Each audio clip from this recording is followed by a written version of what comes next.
Good evening. I'm Regina Waller, Communications Division Manager for Fulton County, and welcome to this Election Day wrap-up media briefing. I will bring to the podium now Ms. Kathy Woodard, the Board of Registration and Elections Chair, and following her, we will hear from Elections Director Nadine Williams.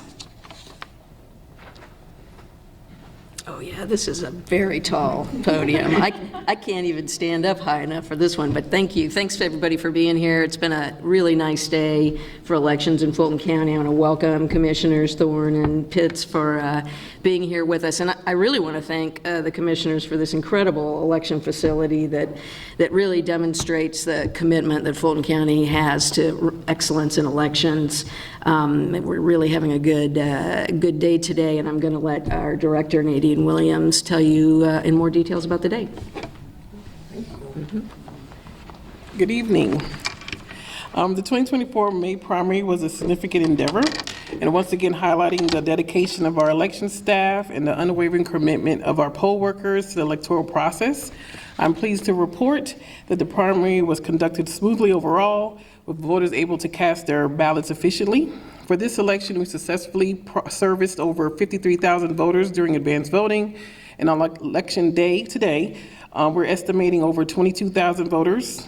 The Fulton County Department of Registration and Elections wants to express our deepest appreciation to our poll workers and election staff for their invaluable commitment and service, our county manager, our Board of Commissioners, and our Board of Registration and Elections for their dedicated efforts. Following this election, we will conduct a standard comprehensive review so we can prepare and enhance and introduce improvements for the 2024 presidential election in November. And we'll take any questions at this time. Can you talk a little bit about redistricting? Because I know that that's been an ongoing conversation. Obviously, some big races have had some changes there. How did that go for you guys? What were you anticipating? And was anything done in advance to make sure that that kind of process would go smoothly? Yes, we are pleased to announce that we had no redistricting concerns. What we did in advance, we collaborated with the municipalities within our county to have them triple check to review our interpretation of the maps. We also reached out to some adjacent counties to make sure if there were any overlaps that we go ahead and cleared all those things up. And that actually came out to be very successful, and we had no redistricting concerns at all. Yes, sir. The 2020 primary, when the new equipment was in place and we had the presidential preference primary atop the general primary, we had over 2 million votes cast statewide. Roughly the same number in the 2022 general primary.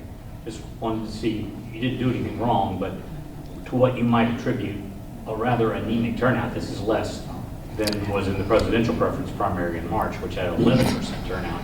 Right. So, I mean, there's a lot of factors. We can't exactly say why voters choose to not exercise their right to vote. It could be a protest to the war. It could be they don't care for any of the candidates. We don't know. But we're here to service them. Our main goal is to just make sure that Fulton County is equally representative, north, south, east, and west. So if they choose to exercise that right, they have the ability to do so. But with 1 million registered voters, will this be a record low turnout for a general primary? Because it looks like you're... I'd have to research that. Right. If the advanced voting number was pretty high at 50, over 50. I think it roughly was around 40 or so, but I think I would have to research that matter to give you the exact numbers or the percentages.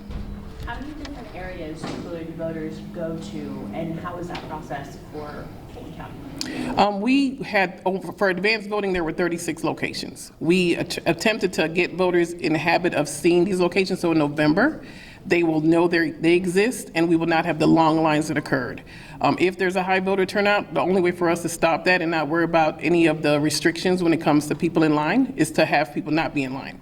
And so having a lot of sites where people live, where they work, it makes it easy for people to just go out and vote during the lunch break, when they drop off their kids. We just want to make sure it's accessible.